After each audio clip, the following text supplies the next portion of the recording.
പുതിയ വീഡിയോയിലേക്ക് എല്ലാവർക്കും സ്വാഗതം. ഇന്ന് എൻ്റെ ഒരു ഹാഫ് ഡേ ഇൻ മൈ ലൈഫാണ്. ഇന്ന് മക്കൾക്ക് സ്കൂളുള്ള ദിവസമാണ്. അതുകൊണ്ട് രാവിലെ തന്നെ എഴുന്നേറ്റു. മുറിയുടെ വിൻഡോ ഒക്കെ തുറന്ന് പുറത്തെ കാഴ്ചകൾ കുറച്ചു നേരം കണ്ടു നിന്നു. ഇപ്പോൾ ഇവിടെ വിൻ്റർ സ്റ്റാർട്ട് ചെയ്തു. ആകാശം നന്നായിട്ട് മൂടിയാണ് കിടക്കുന്നത്. ഇന്ന് മഴയുണ്ടെന്നാണ് തോന്നുന്നത്. താഴെ ചെന്ന് വേഗം ഒന്ന് ഫ്രഷ് ആയിട്ട് കൺസർവേറ്ററിയിലെ ബ്ലൈൻഡ്സ് ഒക്കെ ഒന്ന് ഓപ്പൺ ചെയ്തിട്ടു. ഇന്നലെ രാത്രി അത്യാവശ്യം മഴയും പെയ്തു. മുറ്റത്ത് അതിൻ്റെ വെള്ളവും കിടപ്പുണ്ട്. മോൾക്കാണെങ്കിൽ സ്കൂളിൽ ലഞ്ച് കൊണ്ടുപോകണം. ഇന്ന് ഞാൻ കൊടുത്തു വിടുന്നത് ക്രീമി പാസ്തയാണ്. ഒരു പാൻ അടുപ്പത്ത് വെച്ച് ചൂടാക്കി ഓയിൽ ഒഴിച്ച് അത് ചൂടായി വരുമ്പോൾ അതിലേക്ക് അരിഞ്ഞു വെച്ചിരിക്കുന്ന ഒരു 3-4 അല്ലി വെളുത്തുള്ളി ഇട്ട് കൊടുക്കാം. വെളുത്തുള്ളിയുടെ കളർ മാറുന്നവരെ ഒന്ന് വഴറ്റിയെടുക്കണം. വെളുത്തുള്ളി ഒന്ന് മൂത്ത് വന്നപ്പോഴത്തേക്ക് അതിലേക്ക് അരിഞ്ഞു വെച്ചിരിക്കുന്ന ക്യാരറ്റ് കൂടെ ചേർത്ത് കൊടുക്കാം.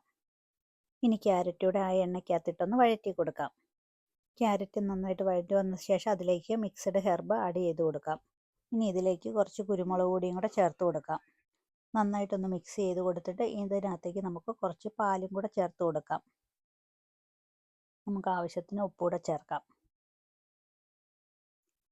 നന്നായിട്ടൊന്ന് മിക്സ് ചെയ്ത് കൊടുക്കാം. ഇനി ഇതൊന്ന് തിളച്ച് വരട്ടെ. ഇതൊന്ന് തിളയ്ക്കാൻ തുടങ്ങുമ്പോഴത്തേക്കും ഉപ്പിട്ട് വേവിച്ച് വെച്ചിരിക്കുന്ന പാസ്തയും കൂടെ ചേർത്ത് കൊടുക്കാം. നന്നായിട്ടൊന്ന് ഇളക്കി കൊടുത്തിട്ട് ഈ ഗ്രേവിയൊക്കെ ഇത് പിടിക്കാനായിട്ടൊന്ന് അടച്ചു വെക്കാം. പാസ്ത ഒന്ന് റെഡിയാകുന്ന സമയം കൊണ്ട് മക്കൾക്ക് കഴിക്കാനുള്ള ബ്രെഡ് ടോസ്റ്റ് ചെയ്യാനായിട്ട് അപ്പുറത്തെ അടുപ്പിൽ ഞാൻ വെച്ചിട്ടുണ്ട്. ഇപ്പം ഇത് നന്നായിട്ട് തിളച്ച് വന്നിട്ടുണ്ട്. ഇനി ഇതൊരു ക്രീമി ടെക്സ്ചറിലേക്ക് ആക്കാൻ വേണ്ടിയിട്ട് ഇത്തിരി കോൺഫ്ലോർ വെള്ളത്തിൽ കലക്കി നമുക്ക് ഇതിലേക്ക് ചേർത്ത് കൊടുക്കാം. നന്നായിട്ടൊന്ന് മിക്സ് ചെയ്ത് ഇതൊന്ന് കുറുകി വരുമ്പോഴത്തേക്ക് നമുക്ക് ഗ്യാസ് ഓഫ് ചെയ്യാം. ലാസ്റ്റ് നമുക്ക് ഇതിലേക്ക് ഇത്തിരി ഫ്രഷ് ക്രീമും കൂടെ ചേർത്ത് ഒന്നുകൂടി ഒന്ന് മിക്സ് ചെയ്ത് കൊടുക്കണം. അങ്ങനെ നല്ല ക്രീമി പാസ്ത റെഡി. ബ്രേക്ക്ഫാസ്റ്റിനായിട്ട് ടോസ്റ്റ് ചെയ്ത ബ്രെഡിലേക്ക് കുറച്ച് സ്ട്രോബെറിയുടെ ജാമൊന്ന് സ്പ്രെഡ് ചെയ്ത് കൊടുക്കാം. ഇനി വേറൊരു ബ്രെഡിലേക്ക് ഇച്ചിരി ആൽമണ്ട് ബട്ടറൂടെ സ്പ്രെഡ് ചെയ്ത് കൊടുക്കാം. ഇങ്ങനെ ഇത് രണ്ടും കൂടെ ഒന്നിച്ച് വെച്ചിട്ടൊന്ന് കട്ട് ചെയ്ത് കൊടുത്താൽ രണ്ട് മക്കൾക്കും കഴിക്കാൻ ഭയങ്കര ഇഷ്ടമാണ്.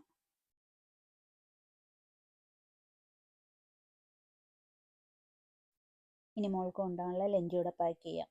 ഇന്ന് ഏട്ടന് ലീവായതുകൊണ്ട് അവരെ വിളിച്ചെണീപ്പിച്ച് ബ്രഷൊക്കെ ചെയ്യിപ്പിച്ചോളും. ഏട്ടന് ഇന്ന് ലീവായതുകൊണ്ട് ഇതൊക്കെ ഒന്ന് റിലാക്സ് ചെയ്ത് ചെയ്യാൻ പറ്റി. ഏട്ടന് ഡ്യൂട്ടിയുള്ള ദിവസമാണെങ്കിൽ ഒരു ഓട്ടപ്പാച്ചിലാണ് രാവിലെ. ലഞ്ചും പാക്ക് ചെയ്ത് ഇനി അത് കഴിക്കാനുള്ള സ്പൂണും ഫോർക്കും കൂടെ വെച്ച് കൊടുക്കാം. അതുപോലെ തന്നെ ഫസ്റ്റ് ബ്രേക്കിന് കഴിക്കാനുള്ള സ്നാക്സ് കൂടെ വെച്ച് കൊടുക്കാം. അങ്ങനെ രണ്ടുപേർക്കും ബ്രേക്ക്ഫാസ്റ്റ് ഒക്കെ കൊടുത്തിട്ട് റെഡിയാക്കിയിട്ട് സ്കൂളിൽ കൊണ്ടുവിടാൻ പോവുകയാണ്. അങ്ങനെ മക്കളെ സ്കൂളിൽ വിട്ടിട്ട് വീട്ടിലേക്ക് കുറച്ച് സാധനങ്ങൾ വാങ്ങാനായിട്ട് ഞങ്ങൾ രണ്ടുപേരും കൂടെ പോയി. അന്നേരത്തേക്ക് മഴ പെയ്യാനായിട്ട് തുടങ്ങിയായിരുന്നു. ഭാഗ്യത്തിന് മക്കളെ ക്ലാസ്സിൻ്റെ അകത്ത് കയറ്റി വിട്ടതിന് ശേഷമാണ് മഴ തുടങ്ങിയത്. അതുകൊണ്ട് അവർ നനഞ്ഞില്ല. അങ്ങനെ കുറേ പാട്ടൊക്കെ കേട്ട് പോകുന്ന വഴിക്കുള്ള കാഴ്ചകളൊക്കെ കണ്ട് കടയിലെത്തി. ആദ്യം പോയത് മീൻ മേടിക്കാനാണ്. ഇവിടെ നമ്മുടെ നാട്ടിലത്തെ കുറച്ച് മീനൊക്കെ കിട്ടും. മത്തി, ചൂര, അതുപോലെ ക്രാബൊക്കെ കിട്ടും കേട്ടോ. ഇത് കണ്ടോ, ഇത് നമ്മുടെ ചൂരയാണ്. പിന്നെ വേറെ എന്തൊക്കെയോ മീനുകളുണ്ട്. ഇത് സാൽമൺ ആണേ. ഈ ഷോപ്പിൽ നിന്ന് അത്യാവശ്യം നല്ല ഫ്രഷ് മീനൊക്കെ നമുക്ക് കിട്ടും. കല്ലുമ്മക്കായും ഈ കടയിൽ കിട്ടും. ഞാൻ സാൽമണിൻ്റെ തലയും കല്ലുമ്മക്കായും 2 ചൂരയുമാണ് വാങ്ങിയത്. പുറത്ത് നല്ല മഴയും തണുപ്പായതുകൊണ്ട് ഒരു കോഫി ഷോപ്പിൽ കയറി ഒരു കാപ്പിയും കൂടെ അങ്ങ് കുടിച്ചു. അങ്ങനെ കോഫിയും കുടിച്ചിട്ട് വേഗം വീട്ടിലേക്ക് പോന്നു. ഇനി വാങ്ങിച്ച സാധനങ്ങളും കൂടെ വേഗം ഒന്ന് കാണിക്കാം.